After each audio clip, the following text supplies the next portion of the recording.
আমার ভাইয়েরা, যদি তাকওয়া থাকতো তাহলে এই দেশের জনগণ ওয়েলকাম জানায় চেয়ারের সময়টাকে আরো লম্বা করে দিত, ঠিক কিনা?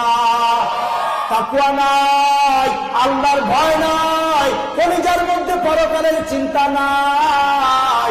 সেজন্য একটা টুপা দিয়া গত 16 বছর যেই রাজাকার শব্দ দিয়া রাজত্ব করেছে, সেই রাজাকার শব্দ দিয়া যেই বাংলাদেশ থেকে চেয়ার থেকে বিতাড়িত করে নানাবাড়ি দিল্লি পাঠাই দিয়েছে, ঠিক কিনা?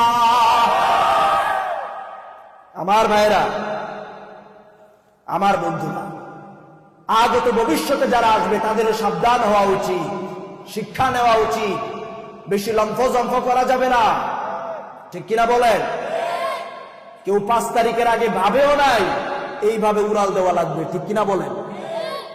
আবার যারা নতুন আসবেন তারাও যদি এই পথ অনুসরণ করেন, ওয়াল্লাহি রাব্বিল কাবা টুডে টুমরো, তাদের অবস্থা নমরুদ আর ফেরাউন আর নব্য ফেসিস্টদের একই অবস্থা হবে, ঠিক কিনা বলেন? অতএব সাবধান হয়ে যেতে হবে, আল্লাহর ভয় অন্তরে রাখা লাগবে। আল্লাহর তাকওয়াকে কলিজার মধ্যে ধারণ করে যারা পথ চলবে, তবেই আল্লাহ তাআলা বারাকা দান করে দেবেন। আসমান জমিনের সব রহমত আর বারাকাতের দরজাগুলো আমাদের জন্য উন্মুক্ত করে দেবেন। আল্লাহু আকবার বলেন।